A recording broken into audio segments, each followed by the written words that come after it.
Civilians में आपका स्वागत है। आज के क्लास में हम लोग चैप्टर 9 को शुरू करेंगे जो कि राजकोषीय नीति का रहने वाला है।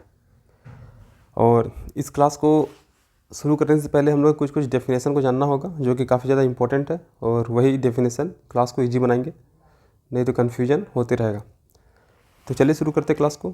तो पहला है हम लोग का पूंजीगत बजट। तो पूंजीगत बजट में क्या आता है? तो पूंजीगत प्राप्ति आती है। अभी हम लोग पूंजीगत प्राप्ति का भी डेफिनेशन नीचे देखेंगे यहाँ पे।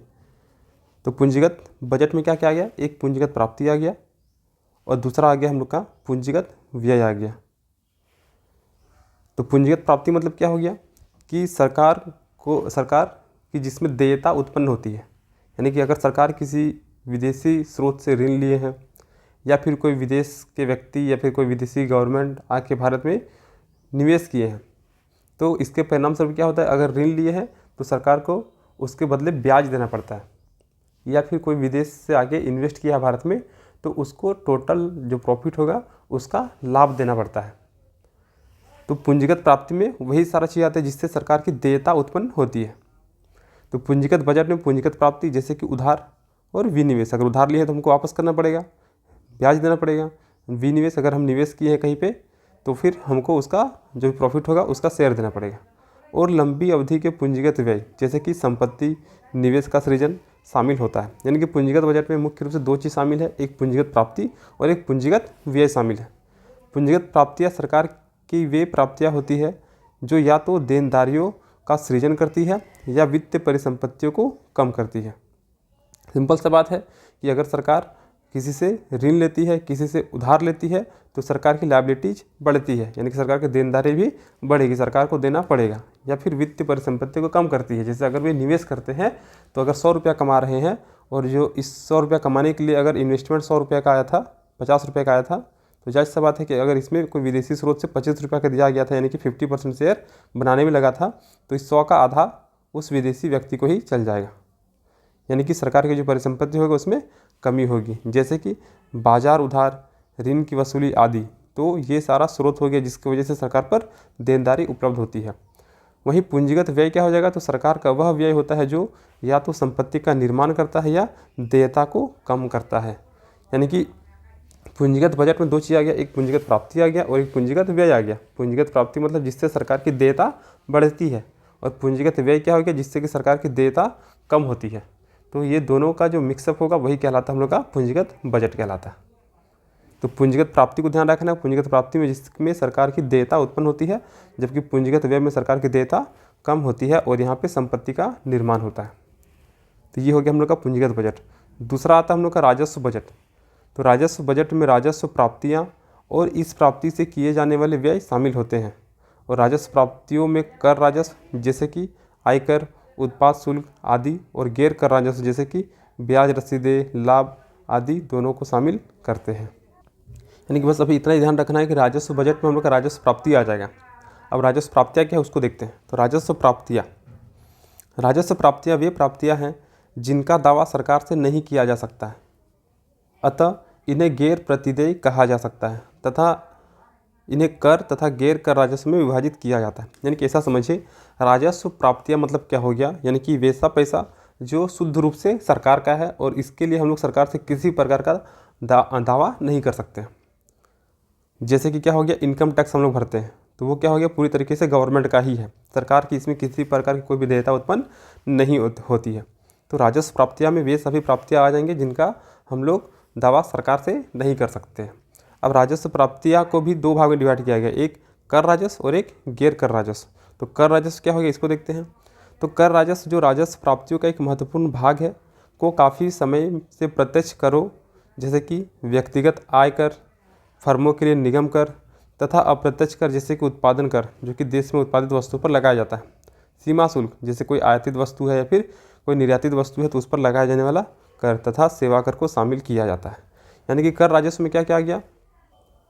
प्रत्यक्ष कर आ गया। यानी कि प्रत्यक्ष कर मतलब क्या होगा? जिसको डायरेक्टली हम लोग गवर्नमेंट को पे करते हैं, जैसे इनकम टैक्स हो गया, या फिर बड़े बड़े उद्योग सब जो टैक्स पे करते हैं, यानी कि निगम कर हो गया, ये शामिल होगा कर राजस्व में। इसके अलावा अप्रत्यक्ष कर जैसे कि उत्पादन शुल्क हो गया, क्योंकि उत्पादन जो करता है उस पर टैक्स लगता है, लेकिन पे कौन करता है? जो उसका उपभोग करता है, जैसे कुरकुरे बनाने वाली कंपनी, उस पर टैक्स लगता है, लेकिन कुरकुरे खाने के लिए हम लोग खरीदते हैं तो पे टैक्स कौन करता है? हम लोग करते हैं। तो ये हो गया हम लोग का उत्पादन कर हो गया। सीमा शुल्क हो गया, जैसे वस्तु को हम लोग विदेश में भेजते हैं या फिर विदेशी वस्तु को भारत में लाते हैं तो इस पर भी एक टैक्स लगता है। तो ये सभी टैक्स मुख्य रूप से किस में आते हैं? कर राजस्व में ही आ जाते हैं। अब अन्य प्रत्यक्ष कर जैसे कि संपत्ति कर हो गया, उपहार कर हो गया और संपत्ति शुल्क हो गया, से कभी भी बहुत राजस्व का संग्रह नहीं हुआ है तथा इसलिए इन्हें कागजी कर भी कहा जाता है। तो संपत्ति कर हम लोग का संपत्ति होता है उस पर भी टैक्स लगता है। हम लोग को कोई गिफ्ट मिलता है, जैसे केबीसी में अगर कोई 7 करोड़ जीतता है तो उस पर भी टैक्स लगता है, या फिर संपत्ति जितना होता है उसके आधा पर टैक्स लिया जाता है। तो इन सब से सरकार को उतना ज़्यादा बेनिफिट नहीं होता है, जिसकी वजह से इसको कागजी कर की संज्ञा दी जाती है। तो ये ध्यान रखना है। तो अभी तक हम लोग का हो गया पूंजीगत बजट हो गया, राजस्व बजट हो गया, राजस्व प्राप्ति हो गया, कर राजस्व हो गया, और अब है गैर कर राजस्व। तो गैर कर राजस्व मतलब क्या आ जाएगा? तो वे राजस्व प्राप्तियाँ जो सार्वजनिक करों से उत्पन्न नहीं होती है, यानी कुल मिला के सरकार जो कर ली है, मतलब कि इसमें सरकार को टैक्स पे नहीं किए, इसके बाद अगर सरकार की कोई कमाई होती है तो वह हम लोग का गैर कर राजस्व में कहलाता है। यानी कि टैक्स के अलावा जो सरकार की कमाई हो रही है, जैसे अगर सरकार ने किन्हीं जगहों पर निवेश कर दिया है तो उसके बदले सरकार को टोटल प्रॉफिट का कुछ शेयर दिया जाएगा, तो वह हम लोग का आ जाएगा गैर कर राजस्व। तो कर राजस्व सिंपल सा सरकार जहाँ पे टैक्स से कमाई करती है, और गैर कर राजस्व मतलब सरकार जहाँ पे बिना टैक्स यानी कि टैक्स के अलावा किसी और स्रोत से कमाई करती है, तो वो कहलाएगा हम लोग का गैर कर राजस्व। अब आ गया पूंजीगत प्राप्तियाँ। तो वही वाला है कि सरकार को ऋणों के रूप में धनराशि मिलती है या संपत्ति को बेचने से भी धनराशि सरकार को मिलती है। जिन संस्थाओं से ऋण लिया गया है उन्हें इसकी अदायगी भी करनी होगी। यानी कि अगर हम आपको ऋण दिए हैं तो जायज़ सी बात है आपको मेरा ऋण वापस करना पड़ेगा। यानी कि सरकार के साथ भी ऐसा ही है, अगर सरकार ऋण के रूप में कहीं से धनराशि लेती है तो सरकार को वह धनराशि एक निश्चित समय के बाद वापस करनी पड़ेगी। अतः ऋणों में देयता पैदा होती है, यानी कि जो ऋण लिए हैं उसके लिए सरकार पर देयता उत्पन्न होती है। इसी प्रकार सरकारी संपत्ति की बिक्री, जैसे कि सार्वजनिक क्षेत्र के उपक्रम द्वारा अपने शेयरों की बिक्री, जिसे सार्वजनिक क्षेत्र के उपक्रम का विनिवेश भी कहते हैं। यानी कि सिंपल सा विनिवेश, जिसमें सरकार क्या करती है? सार्वजनिक क्षेत्र के उपक्रमों को सरकार बेचना शुरू करती है निजी क्षेत्र को, से सरकार की वित्तीय संपत्ति की मात्रा कम हो जाती है। सरकार की ऐसी सभी प्राप्तियां जिससे देयता पैदा होती है हो या फिर वित्तीय संपत्तियां कम हो, पूंजीगत प्राप्तियां कहलाती है। यानी कि सरकार दो चीज़ करती है, या तो कहीं बाहर से ऋण लेगी, या तो वे अपने सार्वजनिक संस्थाओं को या फिर सार्वजनिक क्षेत्र के उपक्रमों का शेयर क्या करेंगे? निजी क्षेत्रों को बेचेंगे। यानी कि सिंपल सा विनिवेश की प्रक्रिया को अपनाएंगे, जिसके परिणाम स्वरूप क्या होगा? सरकार की परिसंपत्ति में कमी होगी, या फिर जहाँ से सरकार ने ऋण लिया है उसके लिए सरकार पर देयता उत्पन्न होगी। तो अगर सरकार पर देयता उत्पन्न होती है, सरकार पर वित्तीय संपत्तियाँ कम होती है, तो वही सारी चीज़ पूंजीगत प्राप्ति के अंतर्गत शामिल किया जाएगा। तो हम लोग को ध्यान रखना क्या? देयता उत्पन्न होती है तो पूंजीगत प्राप्ति में आ जाएगा। जब सरकार नए ऋण लेती है तो इसका अर्थ यह है कि इस ऋण को लौटाया जाएगा और इस पर बयान दिया जाएगा।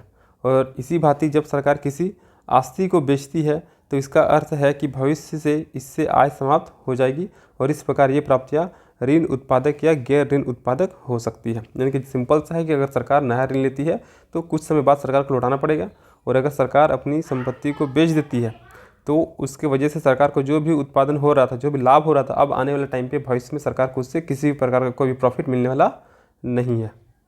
तो यही है हम लोग का पूंजीगत प्राप्तियाँ। अब आता है अगला हम लोग का राजस्व व्यय आता है। तो राजस्व व्यय केंद्र सरकार का भौतिक या वित्तीय परिसंपत्तियों के सृजन के अतिरिक्त अन्य उद्देश्यों के लिए किया गया व्यय है। राजस्व व्यय का संबंध सरकारी विभागों के सामान्य कार्यों तथा विविध सेवाओं, सरकार द्वारा उपगत ऋण ब्याज अदायगी, राज्य सरकारों और अन्य दलों को प्रदत्त अनुदानों, जैसे कि कुछ अनुदानों से परिसंपत्तियों का सृजन भी हो सकता है, आदि पर किए गए व्यय से होता है। तो राजस्व व्यय में क्या आ गया कि सेंट्रल गवर्नमेंट जो होता है वो किसी परिसंपत्ति का सृजन करने के लिए, चाहे वो भौतिक रूप से हो या फिर वित्तीय रूप से हो, तो इनके उद्देश्य के लिए इन्वेस्ट नहीं करते हैं, बल्कि सरकारी विभाग के सभी कार्यों की देखरेख करने के लिए, अलग प्रकार के उनकी जो सेवाएं हैं उनको फुलफिल करने के लिए, या फिर सरकार के द्वारा जो अन्य देश को ऋण दिया गया है, क्योंकि भारत सरकार भी तो किसी को ऋण देगी, तो भारत सरकार जिसको ऋण दी है तो उसके बदले उसको जो ब्याज मिलेगा वो पैसा आ जाएगा, या फिर राज्य सरकार और अन्य दल के द्वारा जो भी अनुदान दिया जाएगा, वे सारे चीज़ हम लोग का राजस्व व्यय में सम्मिलित हो जाता है। यानी कि राजस्व व्यय में कुल मिला क्या हो गया, सरकार अगर किसी अन्य देश को ऋण दिया है तो उसके बदले उनको ब्याज मिलेगा, तो वह ब्याज उसमें आ जाएगा। प्लस सरकार के द्वारा अगर किसी अपने विभाग में कार्यों का संचालन करने के लिए जो इन्वेस्टमेंट किया जा रहा है, या फिर राज्य सरकार के द्वारा या फिर अन्य दलों के द्वारा केंद्र सरकार को पैसा दिया जा रहा है अनुदान के रूप में, तो फिर वो सारी चीज़ राजस्व व्यय में सम्मिलित होगा। अब आता है हम लोग का बजटीय दस्तावेज में कुल राजस्व व्यय को योजनागत और गैर योजनागत व्यय मदों में बांटा जाता है। यानी कि अब राजस्व व्यय को दो तरीके से बांटा गया, एक तो योजनागत राजस्व व्यय और एक गैर योजनागत राजस्व व्यय। तो इसको देखते हैं। तो 8वां पॉइंट हो गया हम लोग का योजनागत राजस्व व्यय। तो योजनागत राजस्व व्यय का संबंध केंद्रीय योजनाओं जैसे कि पंचवर्षीय योजनाओं और राज्यों तथा संघ शासित प्रदेशों के लिए योजनाओं के लिए केंद्रित सहायता से है। तो योजनागत राजस्व व्यय में सिंपल से क्या होगा, एक योजना के तहत खर्च किया जाएगा, योजना के तहत व्यय किया जाएगा। जैसे कि केंद्र योजना की बात कर ले तो पंचवर्षीय योजना में जितने भी खर्चे आ जाएंगे, या फिर राज्य सरकार या फिर केंद्र शासित प्रदेशों में जो भी योजना होगी उनके लिए केंद्र सरकार जो भी सहायता करती है, तो वो सारे व्यय किस में आ जाएंगे, योजनागत राजस्व व्यय में आ जाएंगे। अगला आता है गैर योजनागत राजस्व व्यय। तो गैर योजनागत राजस्व व्यय का अपेक्षाकृत अधिक महत्वपूर्ण घटक है, जिसमें सरकार द्वारा प्रदत्त सामान्य आर्थिक और सामाजिक सेवाओं पर व्यापक व्यय शामिल होता है। गैर योजनागत व्यय के प्रमुख मदों में ब्याज अदायगी, प्रतिरक्षा सेवाएं, उत्पादन, वेतन और पेंशन आते हैं। बाजार ऋणों, बाह्य ऋणों और विविध आरक्षित निधियों पर ब्याज अदायगी गैर योजनागत राजस्व व्यय का एक सबसे बड़ा घटक होता है। यानी कि योजनागत राजस्व व्यय में क्या हो गया कि योजनाओं पर सरकार खर्च कर रही है, अपने राजस्व का सरकार योजनाओं पर व्यय कर रही है, तो वही योजनागत राजस्व व्यय हो गया। गैर योजनागत राजस्व व्यय क्या हो जाएगा, तो योजना के अलावे जैसे कि क्या हो जाएगा, आर्थिक स्थिति हो सकता है, सामान्य सेवा हो सकता है, या फिर सामाजिक सेवा हो सकता है, तो इन पर सरकार व्यय करती है। जैसे कि प्रतिरक्षा सेवा हो गया या फिर उत्पादन शुल्क हो गया। सरकार क्या करती है, अपनी एम्प्लॉयमेंट को वेतन देती है, रिटायरमेंट को पेंशन देती है। तो ये सभी चीज़ में सरकार जहाँ पे पैसा खर्च करती है, तो वही सारा हम लोग का गैर योजनागत राजस्व व्यय में शामिल किया जाता है। या फिर सरकार किसी अन्य देश से ऋण लेती है, तो उस ऋण के बदले सरकार को ब्याज देना पड़ेगा, तो वह जो ब्याज है वो भी मुख्य रूप से गैर योजनागत राजस्व व्यय में ही शामिल होगा। प्रतिरक्षा व्यय गैर योजनागत व्यय का दूसरा सबसे बड़ा घटक है। तो जो हम लोग ऋण लेते हैं उसके बदले जो ब्याज अदायगी करते हैं वह गैर योजनागत राजस्व का सबसे बड़ा घटक होता है, ये ध्यान रखना है।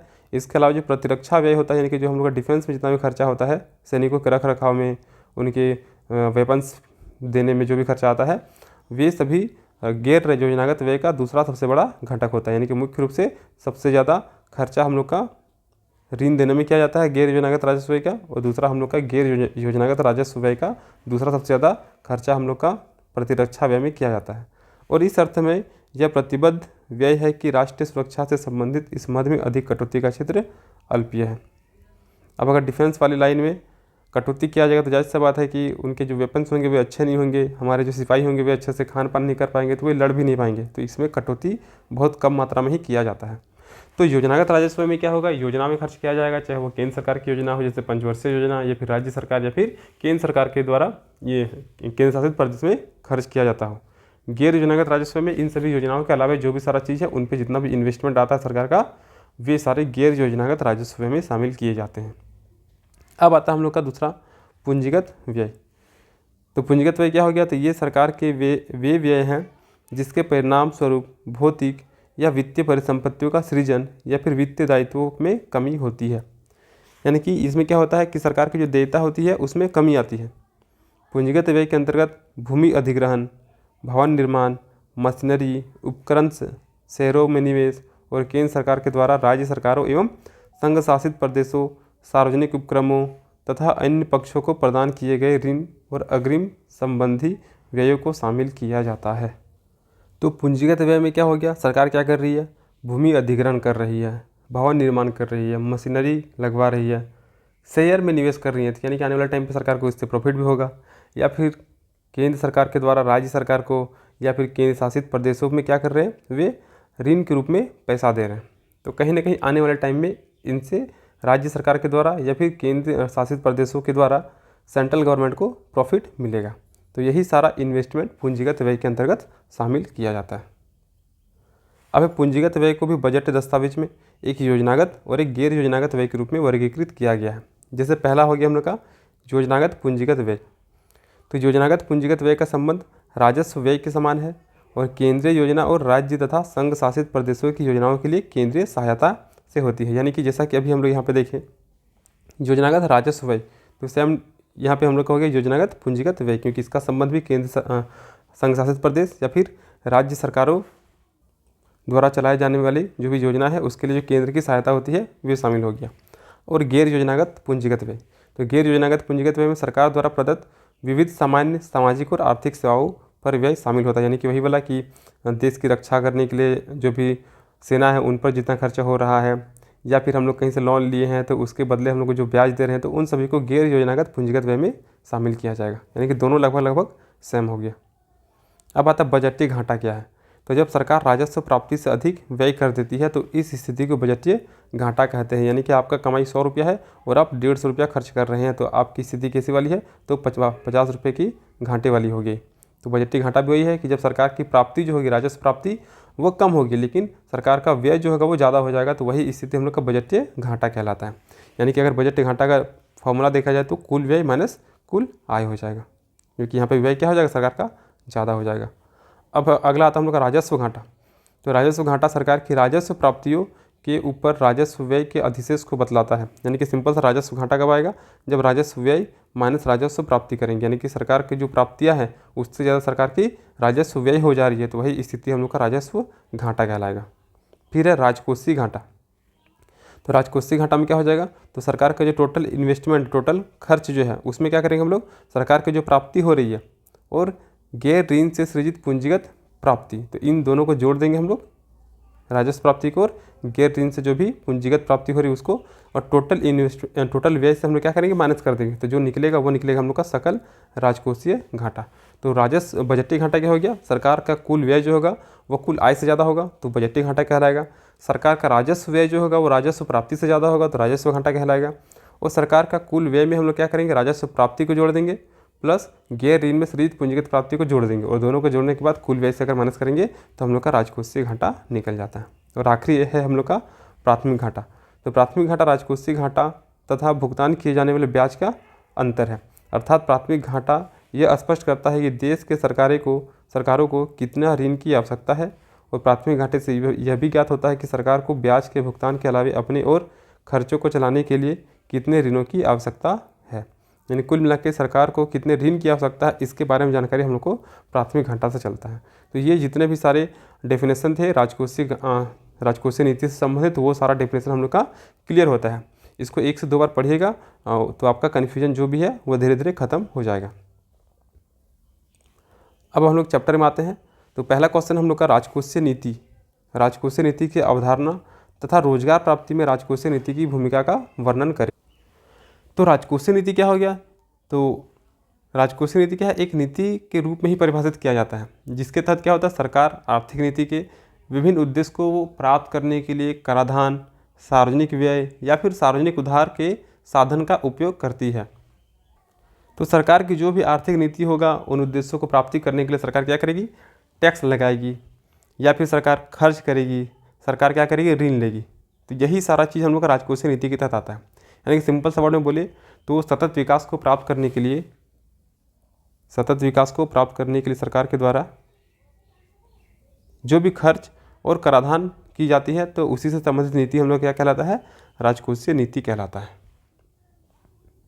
तो अब आते हैं डेफिनेशन में। तो राजकोषीय नीति सरकार की बजटीय नीति है और यह एक ऐसी नीति है जिसके जरिए सरकार किसी देश की अर्थव्यवस्था को प्रभावित करने और उसकी निगरानी करने के लिए अपनी कर दरों और खर्चों के स्तर में बदलाव करती है। और राजकोषीय नीति मौद्रिक नीति की सहायक रणनीति है। यानी कि राजकोषीय नीति क्या हो गया, सरकार का बजटीय नीति हो गया।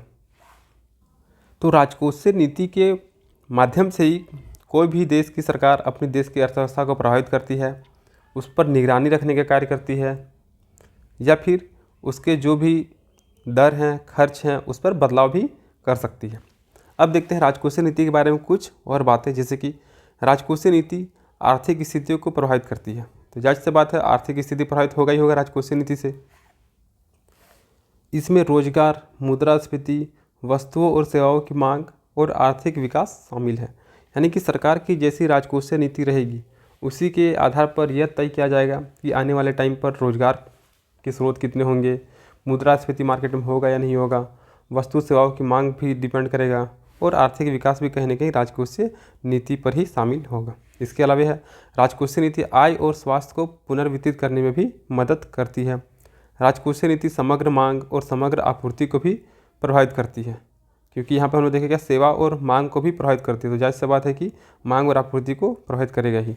विकासशील देशों में राजकोषीय नीति का मुख्य मकसद आर्थिक विकास को बढ़ावा देना, आर्थिक विकास के लिए संसाधन जुटाना और आर्थिक विकास और वितरण सुनिश्चित करना होता है। यानी कि जितने भी डेवलपिंग कंट्री हैं उनके लिए जो फिजिकल पॉलिसी होते हैं उनका मेन मोटिव होता है वहाँ पर आर्थिक विकास करना, उसके लिए संसाधन जुटाना या फिर आर्थिक विकास और वितरण को सुनिश्चित करना होता है। क्राउडिंग आउट प्रभाव और एक आर्थिक सिद्धांत है। इसके मुताबिक सरकार का खर्च बढ़ने से निजी क्षेत्र का खर्च कम हो जाता है। यानी कि सरकार अगर खर्च बढ़ाएगी, सरकार अगर सड़क बनाती है, सरकार अगर बिजली देती है, तो जाहिर सी बात है कि ये सारा चीज़ निजी क्षेत्र के द्वारा नहीं करना पड़ेगा। तो निजी क्षेत्र को कम खर्च में ही ज़्यादा चीज़ें मिल जाएंगी। तो यही सारा हो गया कुछ राजकोषीय नीति के बारे में। अब भारत में राजकोषीय नीति के क्या उद्देश्य है? तो निर्णय लेते समय सरकार के मन में कई राजकोषीय नीति उद्देश्य होते हैं। कुछ सरकारें एक उद्देश्य को दूसरे उद्देश्य से ज़्यादा तरजीह दे सकती है और नीचे राजकोषीय नीति के 5 मुख्य उद्देश्य दिए गए। यानी कि राजकोषीय नीति के उद्देश्य जो होते हैं बहुत सारे हो सकते हैं। तो अलग अलग गवर्नमेंट के नज़रिए के अनुसार डिपेंड करता है कि वो किस चीज़ पर अधिक बल देंगे, किस चीज़ को अधिक तरजीह देंगे, महत्व देंगे। तब देखते हैं कि राजकोषीय नीति के 5 मुख्य उद्देश्य क्या है। तो पहला हो गया हम लोग का आर्थिक विकास, जो ऊपर पढ़े वही सारी चीज़ें आएगा। तो जैसे जैसे अर्थव्यवस्था विकसित होती है उसके नागरिक समग्र रूप से समृद्ध होते जाते हैं। तो अगर अर्थव्यवस्था विकसित होते हैं तो उनके वहाँ पर रहने वाले नागरिक जो होंगे वे भी क्या होंगे, समृद्ध होंगे। और क्या है कि अर्थव्यवस्था की सरकार को भी सावधान रहना चाहिए, क्योंकि हिंसक राजकोषीय नीति लंबे समय में विनाशकारी हो सकती है। यानी कि सरकार की कुछ ऐसी नीति होगी जो कि सही नहीं है, तो वह फिर क्या होगा, आने वाले टाइम पे विनाशकारी रूप धारण कर सकती है। तो आर्थिक विकास में क्या हो गया कि सरकार की जो राजकोषीय नीति होगा वो अर्थव्यवस्था को विकसित करती है। और अगर अर्थव्यवस्था विकसित हो रही मतलब कि वहाँ पर रहने वाले जो नागरिक होंगे वे भी समृद्ध होंगे। लेकिन अगर ये इसी में कुछ खराबी निकल गया नीति में तो आने वाले टाइम पे वह नीति गलत प्रभाव भी दे सकती है अर्थव्यवस्था में। अगला आता है पूर्ण रोजगार। लोगों को काम पर लगाना सरकार का प्राथमिक उद्देश्य है। न केवल उच्च करों से सरकारों को लाभ होता है बल्कि सामाजिक सुरक्षा पर कम व्यय भी होता है। यानी कि सरकार का मुख्य उद्देश्य क्या है, लोगों को रोजगार देना। क्योंकि अगर रोजगार नहीं देंगे तो वे लोग में बेरोजगारी की समस्या आ जाएगी, कमाई नहीं होगा, खान पान नहीं होगा, यानी कि भूखमरी हो जाएगा, कुपोषण हो जाएगा और अराजकता जैसी स्थिति देश में उत्पन्न हो जाएगी। तो देश सिंपल सा खत्म हो जाएगा। तो किसी भी गवर्नमेंट का प्रमुख उद्देश्य क्या होता है, रोजगार देना। सरकार क्या करती है, टैक्स लेती है जिससे सरकार को लाभ होता है और इसके वजह से सरकार क्या करती है, सामाजिक सुरक्षा पर भी व्यय कर सकती, जो कि कम होता है। क्योंकि अगर लोगों के पास रोजगार है तो जायज़ सी बात है कि वे अराजकता जैसी स्थिति उत्पन्न नहीं करेगी। हालांकि भविष्य में रोजगार के अवसर पैदा करने के लिए एक विस्तारवादी नीति बुनियादी ढांचे में निवेश कर सकती है और इसी तरह यह खरीद से अप्रत्यक्ष रूप से रोजगार को प्रोत्साहित करने के लिए उपभोक्ताओं को अधिक धन की आपूर्ति करने के लिए करों को कम कर सकता है। यानी कि इसमें क्या हो गया कि सरकार अगर टैक्स कम कर देगी तो सिंपल सा है कि लोगों के पास इनकम ज़्यादा रहेगा। अगर आप 100 रुपया कमाते हैं और सरकार इसमें से 20 रुपया टैक्स ले रही है तो आपका नेट इनकम कितना हो गया, 80 रुपया हो गया। लेकिन वही सरकार अगर 100 रुपया में टैक्स अगर 5 रुपया लेगी तो आपके पास आप कमाई कितना हो गया, 95 रुपया हो गया। यानी कि 15 रुपया आपके पास एक्स्ट्रा आ गया। तो सरकार रोजगार को प्रोत्साहित करने के लिए उपभोक्ताओं को अधिक धन की आपूर्ति करने के लिए करों को कम कर सकता है। तो राजकोषीय नीति का दूसरा उद्देश्य क्या हो गया, लोगों को रोजगार देना है। तीसरा है ऋण पर नियंत्रण रखें। तो बजट घाटे का संचालन करना कोई नुकसान नहीं है। यह समय के साथ अधिक से अधिक ऋण बनाता है और यदि कर प्राप्तियां और आर्थिक वृद्धि इसकी रेखा को नहीं बढ़ाती है तो एक राष्ट्र एक अस्थिर ऋण का सामना करता है। इस प्रकार एक तर्कसंगत राजकोषीय नीति कठोर कार्यवाही से बचने के लिए नियंत्रण करती है। तो बजटीय घाटा मतलब क्या हो गया, सरकार का जो कुल व्यय है वो सरकार के आय से ज़्यादा है। यानी कि कुल व्यय माइनस कुल आय, यही क्या था हम लोग का बजटीय घाटा था। अगर बजट घाटा चल रहा है तो ऐसी स्थिति में देश को क्या करना पड़ेगा, ऋण लेना पड़ेगा। और अगर एक बार हम ऋण लिए हैं तो धीरे धीरे क्या होता है, अगर हम उसके ब्याज को अगर नहीं चुकाते हैं या फिर जो ऋण है उसको हम अगर नहीं देते हैं तो समय के साथ साथ वह ऋण और भी अधिक बढ़ता चला जाता है। तो इसके परिणामस्वरूप क्या होगा, सरकार कर की प्राप्ति करेगी, आर्थिक वृद्धि करेगी। लेकिन अगर ऐसा नहीं हो पाता है तो फिर उस राष्ट्र में एक अस्थिर ऋण का सामना करना पड़ेगा, क्योंकि वे अपने ऋण को दे नहीं पा रहे हैं, उतना सरकार का आय हो नहीं पा रहा। तो इस प्रकार से अगर एक कठोर राजकोषीय नीति बनाया जाएगा तो हम लोग जो ऋण वाली जो समस्या है उससे हम लोग बच सकते हैं। चौथा है पुनर्वितरण। तो अमीरों से गरीबों का धन हस्तांतरित करना सरकार का एक और उद्देश्य है। उच्च करों के परिणाम स्वरूप उच्च कर प्राप्तियाँ हो सकती है, लेकिन हमेशा नहीं। हालांकि कर से बचने और चोरी हो सकती है, लेकिन छोटी वृद्धि अल्पावधि में प्रभावशाली नहीं हो सकती है। तो पुनर्वितरण में क्या है कि हम लोग पढ़े थे पीछे में कि अमीर व्यक्ति जो होंगे जिनके पास ज़्यादा इनकम उनसे ज़्यादा टैक्स, जिनके पास कम इनकम उनको कम टैक्स। तो ऐसे में सरकार अधिक इनकम वाले व्यक्तियों से टैक्स लेकर उन्हीं टैक्सों का प्रयोग करके गरीबों को कल्याण के लिए सरकार कार्य करती है। तो सरकार हाई टैक्स लगाती है जिसकी वजह से सरकार की कमाई भी बहुत ज़्यादा होती है, लेकिन ऐसा हमेशा नहीं होता है। अगर सरकार बहुत ज़्यादा टैक्स लगा देगी तो सिंपल सा है कि बहुत सारा व्यक्ति टैक्स पे करना नहीं चाहेंगे, यानी कि कर की चोरी करेंगे, जो कि ब्लैक मनी कहलाएगा। लेकिन छोटे छोटे अल्पावधि के लिए ये टैक्स सरकार के लिए अच्छा कमाई का स्रोत बन सकती है। तो पुनर्वितरण में क्या हो गया कि सरकार अमीरों से टैक्स लेगी और उन्हीं टैक्सों का प्रयोग करके गरीबों का कल्याण करने का कार्य करेगी। लेकिन अगर सरकार ज़्यादा टैक्स लेती है तो ऐसी स्थिति में अमीरों के द्वारा भी उस टैक्स को पे नहीं किया जाएगा, बल्कि उसको छिपा लिया जाएगा, जो कि कर का चोरी या फिर ब्लैक मनी कहलाता है। अब हम मुद्रास्फीति को नियंत्रित करें तो मुद्रास्फीति कैसे नियंत्रित होगा। तो जब कोई अर्थव्यवस्था मजबूती से विकसित होती है, इनकी विकासशील से विकसित की ओर जा रही है, तो मौद्रिक नीति के आधार पर उसमें मुद्रास्फीति देखी जा सकती है। यानी कि महंगाई धीरे धीरे बढ़ेगा, क्योंकि आर्थिक समृद्धि हो रहा है तो महंगाई भी बढ़ेगा ही। हालांकि मुद्रास्फीति एक मौद्रिक घटना है, फिर भी सरकार ऐसी स्थिति को रोकने के लिए आवश्यक कदम उठाती है। फिर भी सरकार डिस्पोजेबल आय और खपत को कम करने के लिए करों में वृद्धि करके कदम उठाती है। यानी कि सरकार क्या करती है, राजकोषीय नीति लाती है। सरकार लोगों को रोजगार दे रही है, अगर रोजगार दे रही है तो सिंपल सा बात है कि उनके पास इनकम आएगा, और जैसे ही इनके पास आय आया तो मुद्रास्फीति भी आएगा, क्योंकि इनकम जो होता है, इनकम जैसे बढ़ेगा मुद्रास्फीति भी ऑलरेडी बढ़ेगा। तो सरकार क्या करती है, मुद्रास्फीति को कम करने के लिए टैक्स को बढ़ा देती है, क्योंकि अगर टैक्स बढ़ा देंगे तो अगर लोग 100 रुपये कमा रहे हैं और इसमें 20 रुपये टैक्स दे देंगे तो कहीं ना कहीं लोगों की आय में कमी होगी। अगर लोगों की आय में कमी होगी तो मांग में कमी होगा, और कहीं ना कहीं मुद्रास्फीति को सरकार रोक सकती है। तो ये पांच मुख्य उद्देश्य हो गए भारत के राजकोषीय नीति का, जिसमें आर्थिक विकास हो गया, पूर्ण रोजगार हो गया, तो इन दोनों की वजह से लोगों के पास आय आएगा, परिणाम स्वरूप यहाँ पे मुद्रास्फीति देखने को मिलेगा। फिर पुनर्वितरण भी कर रही है तो जिससे कि गरीबों का ही भला होगा, और ऋण पर नियंत्रण रखने के लिए भी राजकोषीय नीति काफ़ी ज़्यादा इंपॉर्टेंट हो जाता है। अब आता है राजकोषीय नीति के उपकरण क्या है। तो पहला आता है सार्वजनिक व्यय। तो इसमें क्या आ गया, सब्सिडी आ गया, कल्याणकारी कार्यक्रम आ गया, सार्वजनिक कार्य परियोजना आ गया, और सरकारी वेतन सहित विभिन्न भुगतान शामिल है। तो सार्वजनिक व्यय यानी कि सरकार कहाँ कहाँ पे खर्चा कर रही है, तो किसानों को सब्सिडी दे रही है, या फिर लोगों के कल्याण के लिए बहुत सारे कल्याणकारी कार्य कर रहे हैं, बहुत सारी योजना कर रहे हैं।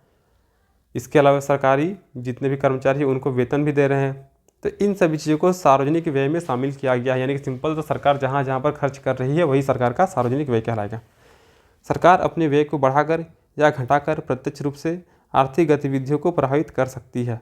उदाहरण के लिए अधिक सरकारी खर्च से मांग बढ़ सकती है, और जिससे उच्च उत्पादन एवं रोजगार को बढ़ावा मिल सकता है। यानी कि सरकार अगर चाहेगी तो वे व्यय को बढ़ाकर या फिर घटाकर जो भी देश में गतिविधि हो रही, जो भी आर्थिक गतिविधि हो रही, उनको प्रभावित कर सकते हैं। जैसे कि क्या हो जाएगा, सरकार बहुत ज़्यादा खर्च कर रही है या फिर सरकार बहुत ज़्यादा सब्सिडी दे रही है। तो अगर सब्सिडी दे रही है मतलब क्या, चीज़ें सस्ती दरों में उपलब्ध हो जाएगी तो मांग बढ़ जाएगा।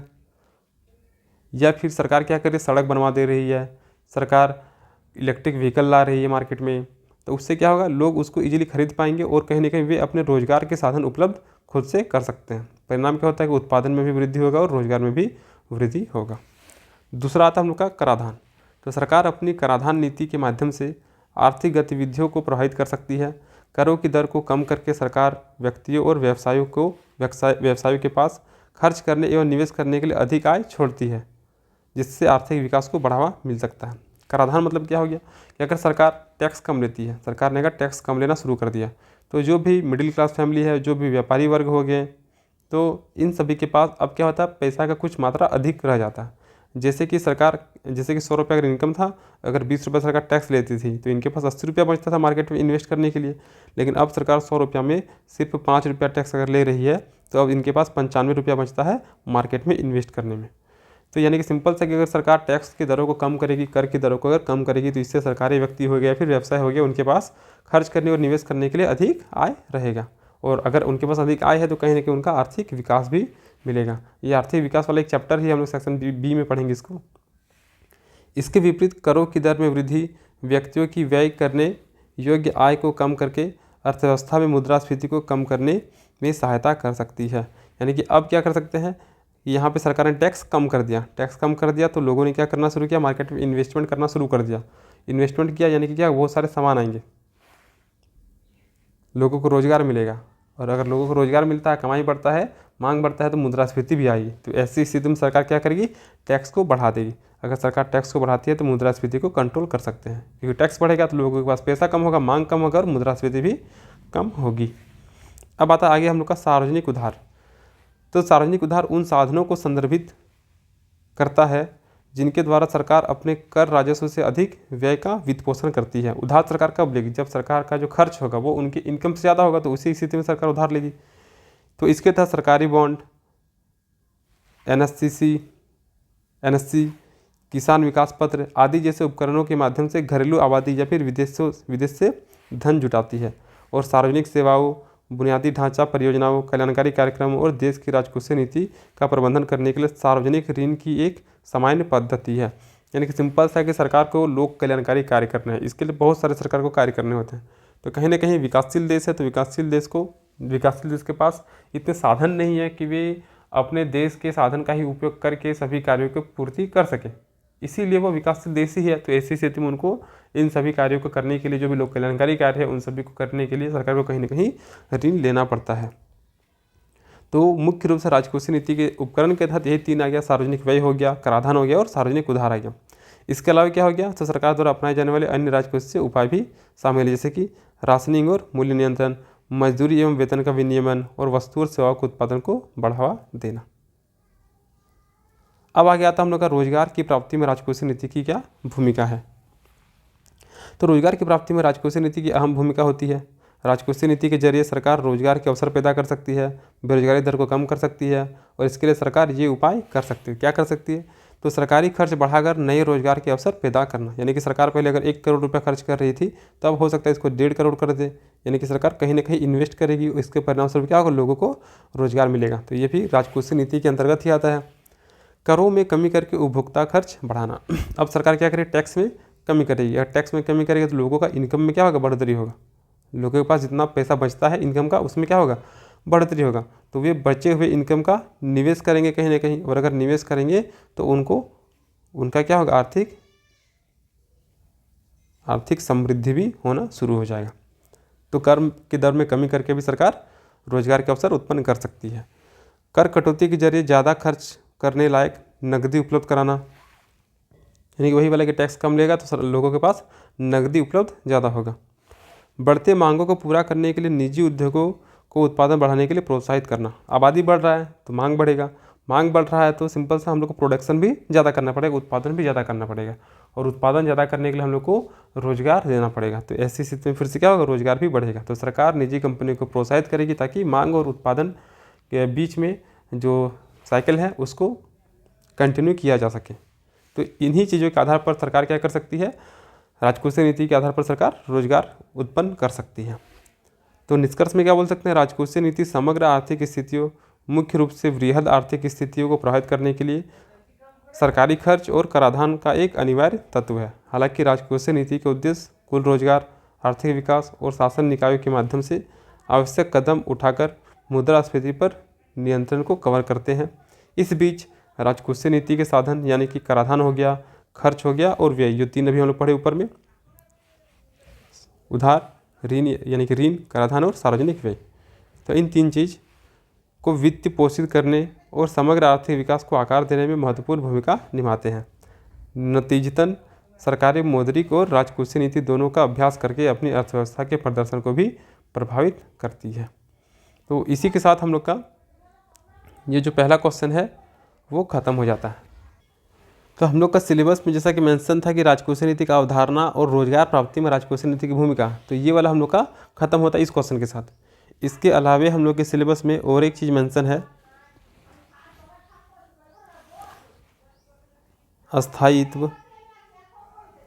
स्थायित्व और आर्थिक विकास।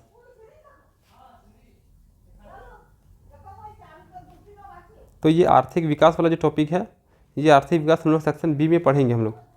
और स्थायित्व, इसके बारे में अभी एग्जैक्टली कंटेंट हमको मिला नहीं कहीं से, तो आने वाला टाइम पे हम जो ये टॉपिक छूट रहा है इसको भी कवर करके हम दे देंगे। तो राजकोषीय नीति में फ़िलहाल हम लोग को इतना ही पढ़ना है। और पीडीएफ के लिए आप लोग इस नंबर पे कांटेक्ट कर सकते हैं, 6206193277। 31 जनवरी तक इसके जो पुराने प्राइस थे वही लागू होंगे और 1 फरवरी से इसके नए प्राइस लागू होंगे, जो कि कुछ इनसे पिछले प्राइस से बढ़े हुए रहेंगे। तो जिनको लेना है वे 31 जनवरी से पहले ले लें ताकि उनको बेनिफिट हो सके। तो मिलते हैं अगली क्लास के साथ, तब तक के लिए धन्यवाद।